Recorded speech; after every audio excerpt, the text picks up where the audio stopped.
예수님께서 요한의 제자들을 향해 새 포도주는 새 부대에 담아야 한다라고 말씀하셨습니다. 이 말씀은 단지 요한의 제자들만을 향한 말씀이 아닌 줄 우리는 알죠. 앞서서 서기관들이나 또 바리새인들을 향해 그들의 질문 앞에서 그들의 마음이 주님을 담을 수 없음을 보면서 정말 새 부대가 되어서 그 새 포도주이신 주님을 담아낼 수 있어야 함을 우리가 말씀을 통해서 보게 됩니다. 그 말씀은, 그 이야기는 단지 그들만의 이야기가 아니라는 건 압니다. 오늘 살아가면서 또 저와 여러분이 믿음의 삶을 살아내고 있는 우리의 삶의 자리에서도 우리 또한 그 새 포도주이신 그 주님을 담아낼 수 있는 새 부대가 되어야 하는데, 우리의 마음이 정말 주님을 담아내고 있는가라는 생각을 해보게 됩니다. 새 부대는 새 마음이지요. 새 부대는 새 믿음입니다. 오늘 우리가 함께 읽은 이 본문에는 그 새 마음이, 우리가 붙들어야 할 그 믿음이 무엇인지 우리에게 말씀하고 있습니다. 본문 18절은 이렇게 시작합니다. 예수님께서 이 말씀을 하실 때에 라는 말로요. 이 말씀을 하실 때라는 게 언제입니까? 요한의 제자들에게 새 포도주는 새 부대에 담아야 한다라는 말을 할 때다라는 걸 우리는 알고 있지요. 요한의 제자들을 향해 말씀하고 계실 때라는 겁니다. 어찌 보면 이때는 갈등의 상황이에요. 긴장의 상황이에요. 하나님을 예수 그리스도를 통한 어떤 생명의 역사, 구원의 역사, 또 마태를 부르시는 놀라운 구원의 사건 가운데 있지만 또 다른 질문들이, 또 다른 시각들이 하나님이 베푸시는 어떤 구원의 은혜와 기쁨을 누리기보다 어떤 긴장 가운데 잔뜩 움츠려 있을 그때, 그리고 그들의 생각과 그들의 마음이 전혀 바뀌지 않아서 그저 답답한 마음으로 서로를 바라보고 있는 그때를 가리키죠. 어떤 분위기 전환이 필요하고 또 새로운 접근이 좀 필요할 때가 아닌가라는 생각이 듭니다. 그때 한 관리가 와서 절하였다라고 되어져 있습니다. 이 본문에 나오는 한 관리에 대해서는 마가복음엔 회당장 야이로라고 그의 이름과 그의 역할이 주어져 있습니다. 그런 오늘 본문에는 그저 한 관리다라고 이야기를 하고 있어요. 그 관리가 와서 이렇게 이야기합니다. 내 딸이 방금 죽었사오나 오셔서 그 몸에 손을 얹어 주소서. 그러면 살아나겠나이다. 대비 효과라는 게 있습니다. 대비 효과. 어떤 건지 아시죠? 검은색과 흰색이 같이 있으면요, 의식적으로 흰색이 더 부각되어지는 거예요. 서로 비교되어지는 개념인 거죠.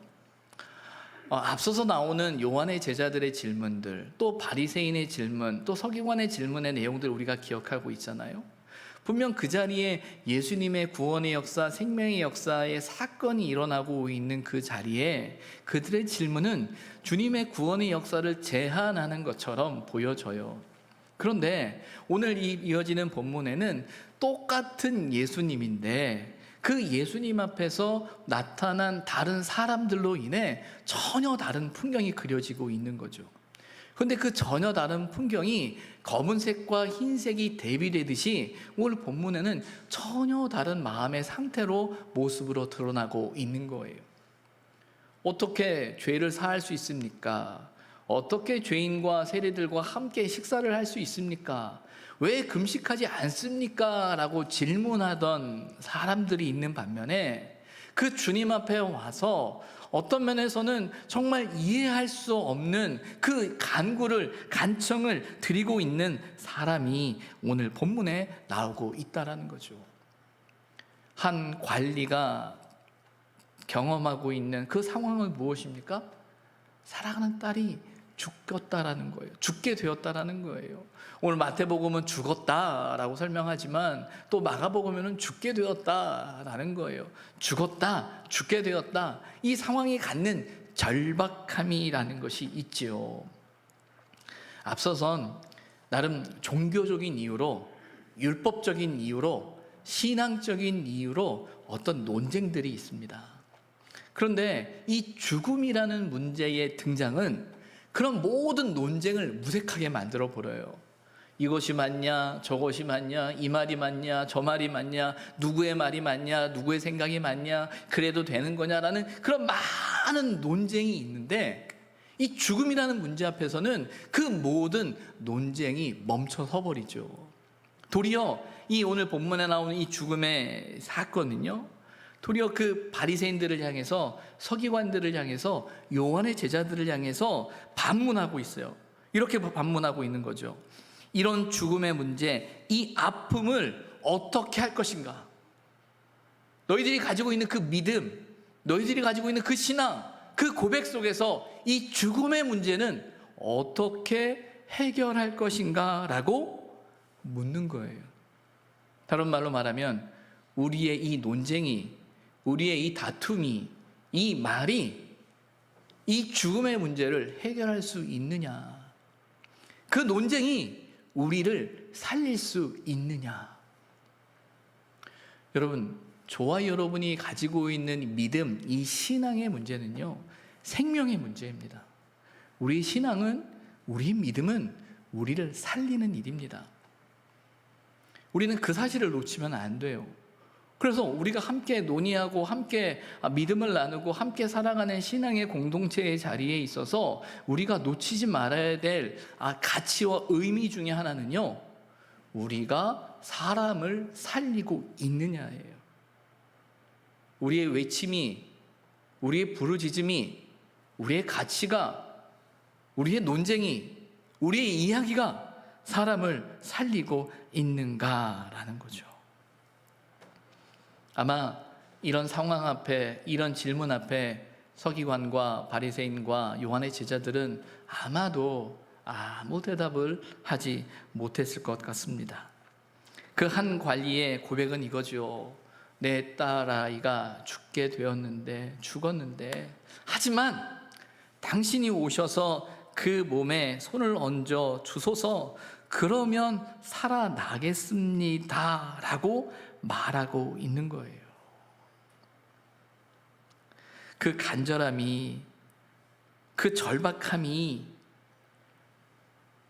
그의 고백 속에 나타나는 거예요. 그 주변에 다른 많은 생각들은 한순간에 다 사라져 버리고요, 오직 그 한 관리의 고백처럼 내 딸이 죽었는데 당신이 살릴 수 있습니다라는 그 말 앞에 우리의 모든 복잡했던 생각들이 다 사라져 버리는 거예요. 주님, 당신이 살릴 수 있습니다. 이 고백을 들은 예수님께서 이어지는 19절을 보게 되면 일어나 따라가셨다라고 되어져 있어요. 이 지금 계속 되어지는 논쟁의 배경이 마태의 집에서, 마태가 예수님을 초대하고 베푼 잔치자리잖아요. 그 잔치자리에 바리새인이 등장하고 요한의 제자들이 등장해요. 말 그대로 아마 예수님은 제대로 식사도 못 하셨을 것 같아요. 좀 식사 좀 하려고 했더니 바리새인들이 와서 질문하지, 조금 지났더니 요한의 제자들이 와서 질문하지. 이제는 그 자리에 한 관리의 그 딸을 잃은 그 한 관리가 와서 예수님께 이 상황을 아뢰고 있는 거예요. 예수님은 다 내려놓고 그 관리를 따라 나서고 계시는 거예요. 근데 그 걸음 가운데 본문 20절에 보게 되면 12해 동안 혈루증으로 앓는 여자가 등장합니다. 한 여자의 등장을 설명하면서 12해 동안 혈루증을 앓는이라고 되어져 있어요. 이 표현은 단지 그가 어떤 질병, 어떤 병에 걸렸냐라는 문제만을 설명하려는 것이 아니라 그 병으로 인해 빚어진 그의 갈등과 그의 아픔을 이야기하고 있는 거예요. 본문에 혈루병이라고 되어져 있는데 그 혈루병이 얼마나 고통스러운가, 얼마나 통증이 있는가의 문제를 이야기하기보다 그 질병으로 인해서 그가 감당했던 그의 삶의 자리, 그의 마음과 그 사회적인 상황에 대한 아픔들을 이야기하고 있는 거죠. 12해라는 그 시간은 정말 오랜 시간 그 병을 가지고 있었다라는 겁니다. 그리고 열두해라는 그 시간은 그 시간 속에 그가 모든 일, 할 수만 있으면 모든 수단과 방법을 동원해서 이 병을 고치고자 몸부림쳤을 시간을 상상할 수 있는 거예요. 그리고 그 시간 속에서 그가 견뎌내야 했던 아픔들, 고통들, 그 무게가 그 열두해라는 시간 속에 담겨져 있는 거죠.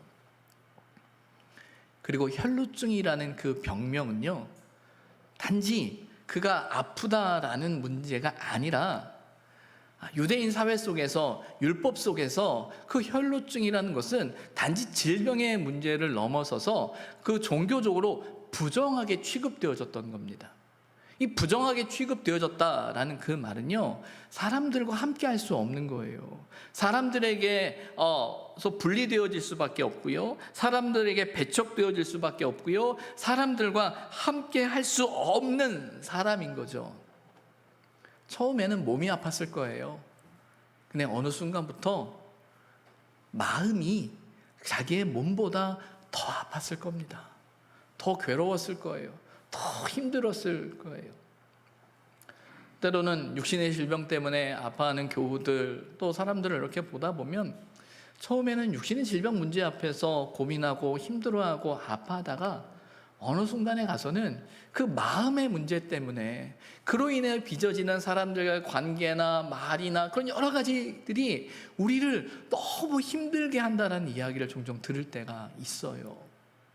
정말 긴 병에 효자 없다라는 어떤 그런 말처럼 그 병이 주는 마음의 무게가 있는 거죠. 아마 이 12해 동안 혈루증을 앓고 있는 그 여인은 정말 몸과 마음이 다 망가져서 더 이상 소망이 없는, 더 이상 어떻게 기댈 것이 없는 어떤 그 상황을 그리고 있는 것 같습니다. 그런데 그 여인이 오늘 예수님을 만나게 되죠. 근데 본문에 보면 그 여인이 예수님 앞에 섰습니까? 뒤에 섰습니까? 본문에 보면 예수의 뒤로 와서라는 거예요. 앞서서 예수님을 만난 사람들의 이야기 속에는 다 예수님 앞에 직면해요. 예수님 앞에 가죠. 근데 오늘 본문에 등장하는 이 여인은 예수의 뒤로 와서라고 되어져 있습니다. 그리고 그 뒤에서 예수님의 옷자락을 잡았다라고 성경은 그려지고 있죠. 이 본문에 대해서 마가복음에는 이 상황을 조금 더 디테일하게 설명을 하고 있습니다. 뭐라고 이야기하고 있냐면 많은 사람들이 예수님을 에워쌌다라고 이야기를 하죠. 그 에워싸고 있는 상황에서 서로의 몸이 이제 부딪히고 있는 그 상황인 거예요. 근데 그 상황 속에 예수님이 갑자기 제자들에게 질문합니다. 누가 내 옷을 만졌다? 나로부터 능력이 나간 것을 느꼈다. 도대체 그 사람이 누구냐라고 질문을 해요. 그러자 제자들이 한심한 듯 반문합니다. 예수님 보세요. 주변에 이렇게 널린 게 사람들이고 지금 사람들하고 몸을 이렇게 부딪히는데 아니 그게 무슨 말씀이세요? 하지만 예수님은 아시죠. 누군가의 그 믿음이, 그 간절함이, 하나님의 놀라운 치유의 사건이 지금 이 순간 일어나고 있다라는 사실을요. 예수의 뒤로 와서라는 그 표현은 그 여인이 가지고 있는 상태를 말하는 거예요. 상황을 말하는 거예요. 도무지 사람들 앞에 설 수 없는 거예요. 서서도 안 되고 설 수도 없는 거예요. 그런데 나아야겠다라는, 정말 이 고통 앞에서 어떻게 해야 될까라는 오심 앞에서 마지막 소망으로 예수님 앞에 예수님의 그 옷자락을 붙들었음을 오늘 본문 속에서 발견하게 되는 거죠. 21절에 이런 표현이 나와요. 제 마음에 겉옷만 만져도 구원을 받겠다 함이라. 자기 상황에서, 자기 형편에서 내가 예수님을 직접 만나서 예수님께 기도를 받거나 예수님 앞에 내가 이런 병이 있습니다, 고쳐주십시오 라고 말할 수 있는 용기도 상황도 형편도 안 돼요. 왜? 나아갈 수 없는 사람이니까, 설 수 없는 사람이니까. 그러나 그 마음에 그저 그 옷자락만이라도 잡고자 하는 그 고백이 그에게 있는 거예요. 어찌 보면 그런 모습이 미신적이다라고 생각할지 모르겠어요. 아니 어떻게 그 옷자락이 무슨 효과가 있어? 무슨 능력이 있어? 라는 생각을 할지도 모르겠습니다.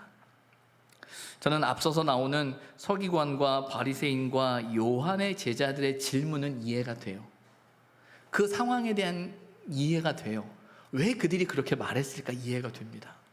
그런데 사실 여기 나오는 한 관리나 이 12의 혈루증을 앓고 있는 여인의 모습은 솔직히 이해되지 않습니다. 왜 이해가 되지 않냐면 그들의 아픔을 모르기 때문이에요. 말은 많이 아프다라고 제가 설명하지만 그 아픔을 몰라요. 아픔을 모르기 때문에 이해할 수 없는 거예요. 그 고통을 다 이해할 수 없기 때문이죠. 저는 목회를 하면서 여러분들을 통해서 또 제가 섬기는 교우들을 통해서 참 많이 배우고요. 하나님의 살아계심을 경험합니다. 아, 하나님께서 이렇게 일하시는구나 라는 거예요. 그런 면에서는 여러분들이 제겐 영적 스승입니다. 여러분을 통해 역사하시는 하나님을 경험하니까요. 그게 저에겐 큰 위로가 되죠. 20대 중반부터 시작한 목회이다 보니까요. 교회에서 사역을 할 때마다 늘 언제나 제가 만나는 분들은 저보다 다 연장자였어요. 물론 교육부서 안에서 어린 교회학교 아이들을 섬겨야 될 때도 있었지만 대부분이 다 이제 연장자들이죠. 신방을 하거나 함께 대화를 나누다 보면 그분들을 통해 인생 이야기를 듣고 삶의 이야기를 듣습니다. 좋은 이야기도 있지만 힘들고 어렵고 아픈 이야기를 많이 듣게 되죠. 그럼 목회자로서 그 이야기를 듣고 위에서 기도하고 함께 아파하고 위로하고 격려하고자 했지요. 근데 시간이 한참 지나고 보니까 제가 너무 몰랐더라고요. 말은 아유 그래요, 아프죠, 위로하죠, 기도하죠. 근데 시간이 지나서 권사님들의, 집사님들의, 우리 성도님들의 그 질문이, 그 아픔이, 그 고통이, 그 기도 제목이 어떤 건지 제가 느끼기 시작할 때 알겠더라고요. 얼마나 아팠을까. 아이 때문에 고민하는 그 부모의 마음을 이해하게 되고요. 육신의 질병 때문에 아파하는 그 성도들의 마음이 아파 보니 알겠더라고요. 그러면서 참 나의 기도가, 나의 위로가 얼마나 형식적인 것이 아니었을까라는 생각이 들면서 제 마음속에 부끄러움이 생겨요. 그런데 여러분, 놀라운 게 뭔지 아십니까? 제가 사실 잘 모르고 기도하고 잘 모르고 위로하고 잘 모르고 격려했는데 그분들이 와서 말해요. 목사님 기도해 주셔서 제가 다시 힘을 얻습니다. 또 기도해 주셔서 문제들이 잘 풀렸습니다. 기도해 주셔서 이렇습니다 얘기할 때 보면 속으로 이렇게 이야기하죠. 내가 별로 한 것도 없는데 정말 기도가 응답을 받은 건가? 제가 어떤 면에서는 더 믿음이 없는 것처럼 느껴질 때가 있어요. 근데 알죠. 무엇이 그런 역사를 이루었죠? 무엇이 그런 능력이 나타나게 한 거죠? 저라는 사람이 아니고요. 목사라는 사람이 아니에요. 결국 그분들이 가지고 있는 신앙의 고백이고 믿음인 거예요. 무엇입니까? 하나님을 향해 그 마음을 집중하는 거죠. 하나님 아니면 안 된다라는 그 마음을 가지고 하나님 앞에 엎드리는 그 간절함, 그 기도가 그들의 마음을, 그들의 삶을 지키고 붙들고 있다라는 사실을 저는 목도하고 있어요. 믿음이 무엇입니까? 이어지는 22절 말씀에 보게 되면 예수께서 이렇게 말하죠. 따라 안심하라, 내 믿음이 너를 구원하였다 라고 말합니다. 그 여인의 불안한 마음을 알아요. 사람 앞에 설 수 없는, 만약에 혈루증을 앓고 있는 여인이 사람들 앞에 있다라고 하면 아마 그들을 부정하다 여겨서 그를 향해서 돌팔매질을 했을지도 모르겠어요. 사람들에게 내쳐짐을 당했을지도 모르겠어요. 그래서 불안한 마음이 있는 거거든요. 그러나 그를 향해 따라 안심하라 이야기해요. 됐어. 왜요? 나았으니까요. 괜찮다고 말씀하시는 거겠죠. 그러면서 이야기합니다. 내 믿음이 너를 구원하였다. 그 믿음이 뭘까요, 여러분? 이 믿음이 어떻게 보면 계측될 수 있는 걸까요? 계량화할 수 있는 걸까요? 어떤 기준을 만들 수 있을까요? 어디까지가 믿음이고 어디가 믿음이 아니다라고 말할까요? 어떤 행동이 믿음이라고 말할 수 있을까요? 우리의 헌신이나 우리의 수고나 우리의 열심이나 우리의 열정이나 우리의 많은 기도나 우리가 뭔가 하는 그것을 믿음이라고 말할 수 있을까요? 앞서서 예수의 뒤로 와서라는 표현이 있잖아요. 이 말은 뭐냐면 그가 예수님의 옷자락을 잡은 그 사건은 아무도 보지 않았다라는 거예요. 다른 말로 말하면 밀쳐지는 상황 속에서 누구나 그 옷자락에 스쳤을 수도 있어요. 이 말은 알 수 없다라는 거예요. 보이지 않는다라는 거예요. 쉽게 판단할 수 있는 문제가 아니라는 거예요. 그런데 놀라운 건 그 옷자락을 붙드는 그 여인은 하나님의 치유의 역사를 경험했다라는 거예요. 무엇일까요? 그것은 우리가 하나님 앞에서 얼마나 그분께 집중하느냐라는 거예요. 하나님 아니면, 당신 아니면 안 된다라는 고백이 우리에게 있느냐라는 거예요. 이어지는 23절 이하의 말씀 속에 보게 되면 그 관리 집에 가신 예수님께서 그 딸을 일으키는 장면이 나오죠. 본문에 보면 소녀의 손을 잡으심에 일어나는지라 라고 되어져 있습니다. 그 관리가 말했던 것처럼 내 딸이 죽었지만 당신이 손을 얹어주시면 살아날 것입니다 라는 그 고백대로 그 딸아이가 일어났어요. 딸아이가 일어났어요. 무엇일까요? 무엇일까요? 저와 여러분 안에 어떤 믿음의 고백이 있습니까? 이해되어질 수 없는, 알 수 없는 이 이야기를 우리는 보면서 저와 여러분 안에, 우리 마음 안에 느껴지는 믿음의 자리, 믿음이라는 것이 무엇이냐라는 거예요. 분명한 건 앞선 서기관과 바리새인과 요한의 제자들의 마음과 한 관리와 12의 혈혈증을 앓고 있는 여인의 마음이 다르다라는 겁니다. 다르다라는 거예요. 뭐가 다른 거죠? 어떻게 다른 거죠? 우리의 마음은 어떻죠?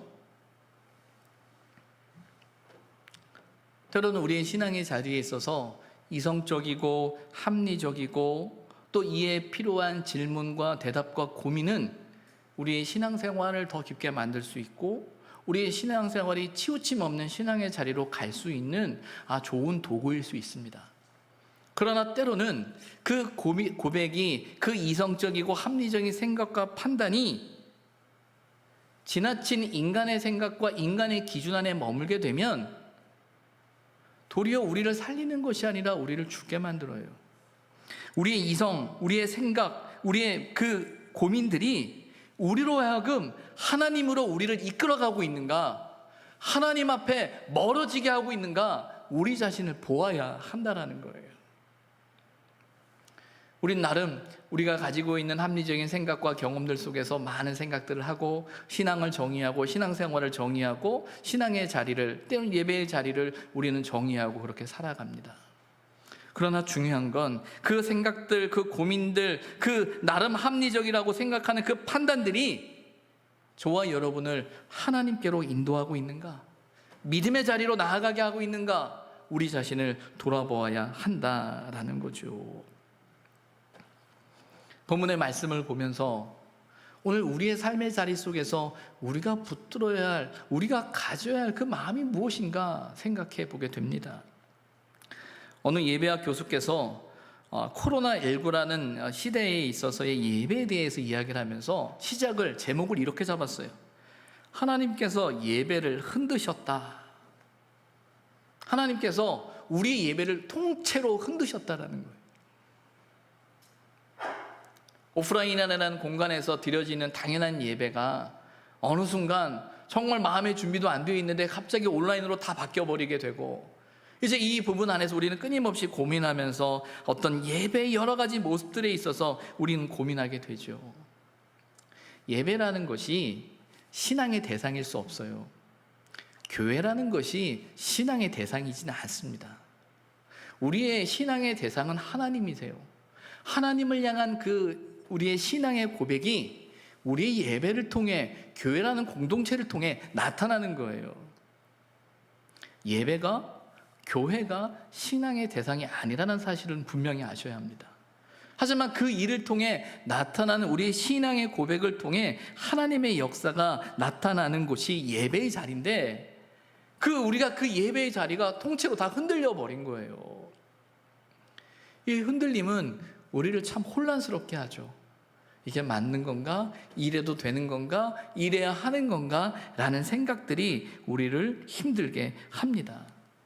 그러나 또 한편으로는 기대하게 돼요. 흔들렸으니까 다시 자리를 잡게 될 때는 제대로 잡을 수 있는 거예요. 한번 흔들려 봤으니까 한번 고민해 보는 거예요. 이게 맞나? 이게 마땅한가? 우리가 어떻게 하고 있지? 라는 생각을 해볼 수 있는 거예요.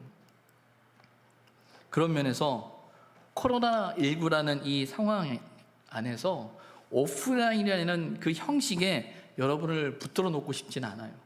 다른 말로 말해서 오프라인 예배만이, 여기서 드리는 예배만이 예배입니다라고 말하고 싶지는 않습니다. 사실을 고백하자면 원래 그게 제 마음이었어요. 오프라인 예배를 시작하면서 4부 예배를 드리자라고 말씀을 드린 이유는 그래도 나와서 예배 드려야 되니까라는 마음이 있는 거예요. 사회적 거리를 유지하고 안전거리를 유지하는 상황 안에서 이 본당에서 예배 드릴 수 있는 인원은 많아야 80명입니다. 우리가 보통 350명 정도, 330명, 350명 주일날 예배를 출석했다라고 가정하게 되면 80명씩 나누면 4번 정도 드려야 되는 거잖아요. 그러니까 말 그대로 어쨌건 올 수 있는 기회를 마련해 놓고, 그리고 말하지 않지만 오세요 라고 말하고 있었어요. 그런데 이 코로나19라는 상황 앞에서 우리는 다시금 생각해야 하는 거예요. 오는 것, 오지 않는 것이 예배냐 예배가 아니냐라는 이 기준에 대한, 고민에 대한 기준이 되면 안 된다라는 거예요. 교우들 중에서는 당신이 하고 있는 직업상 주중에 늘 사람들을 만나고 있는 상황이기 때문에 주일날 교회 오는 것에 대해서 무척 미안해하고 조심스러워하는 분들이 계십니다. 혹여나 나 때문에 라는 생각을 갖고 있는 거죠. 그러다가 조금 시간이 지나면서 또 어떤 모습까지 나오게 되면 사람들이 교회에 와 있으면서도 두려워하는 거예요. 걱정하는 거예요. 염려하는 거예요. 아마 오늘 LP 찬양대 연습하면서도 마음 한켠으로는 괜찮은 건가? 라는 생각들이 아마 있지 않았을까라는 생각이 들어요. 충분히 이해가 되죠.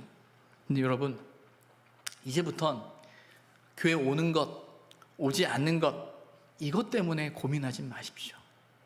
적어도 코로나19라는 이 시대적인 상황 앞에서 우리가 교회 가야 예배고 교회 가지 않고 온라인으로 예배 드리는 것은 예배 아니야 라는 것에 대한 고민은 하지 않았으면 좋겠습니다. 온라인의 자리가 됐던 오프라인의 자리가 됐던 우리가 하나님 앞에서 온전한 마음으로 그 예배를 드리기 위해 몸부림칠 수 있는 저와 여러분이 됐으면 좋겠어요. 그 일을 위해서 저와 우리 교육자들은 도울 겁니다. 또 예배당에서 예배 드리기 위해 오시는 분들도 너무 걱정하지 마십시오. 할 수 있는 한 최선을 다하고 있어요. 목사님들이 에어컨 정말 깨끗이 청소해 놨습니다. 아마 20년 만에 청소를 한 것 같은데 그 찌든 때를 보면서 우리가 이렇게 살았구나라는 생각이 들기도 해요. 물론 어떤 분들의 눈에는 부족해 보일 수도 있어요. 이러면 안 되는데 생각이 들 수도 있어요. 하지만 여러분, 어느 누구도 가볍게 여기지 않고 쉽게 생각하지 않고 괜찮아라고 말하는 사람 없어요. 최선을 다해서 노력해요. 그래서 그것 때문에 두려워하거나 걱정하거나 염려하지 않았으면 좋겠습니다. 그런데 제가 마음이 아픈 건 이겁니다. 교회에 오시거나 오시지 않는 문제보다 각자의 선택이 기준이 되어 서로를 판단하는 거예요. 오지 않는 분들은 간 분들을 향해서 이야기하고, 또 와 계신 분들은 또 오지 않은 분들을 향해서 이야기하고, 때로는 모여서 함께 하면서 무엇을 한다고 할 때도 이래도 되는가라는 어떤 그런 두려운 마음들, 그리고 함께 모여 있으나 마스크를 쓰고 있고 그 눈빛만 보여지는 그 눈빛 속에서 흔들리는 그 눈동자를 보면서 걱정하고 있구나, 이런 걸 느낄 때마다 마음이 아파요. 저는 흔들리는 그 눈동자가 믿음이 없는 눈동자라고 생각하지 않습니다. 이건 우리가 가지고 있는 고민해야 될 불안이고 염려일 수 있어요. 근데 중요한 건 이런 부분들을 우리가 함께 살필 수 있어야 되는 거예요. 그리고 그런 부분들에 대해서 너 믿음이 있어 없어 라고 판단할 일이 아니라 우리가 함께 가야 한다라는 거죠. 여러분, 만약 우리 중에 이 코로나19가 빨리 끝날 일이 아니잖아요. 만약 한 사람에서 걸리면 여러분 어떡할 겁니까? 어떡할 거예요? 거봐, 내가 뭘 했어, 모이지 말라고 했는데 모여가지고 이 사단을 일으키다니 라고 말할지도 모르겠어요. 그럼 여러분, 그 일은 누구에게나 열려져 있는 거예요. 안타까운 일이지만 비난할 일이 아니라 적어도 우리가 함께 마음으로 위로하고 살펴야 될 일이라는 거예요.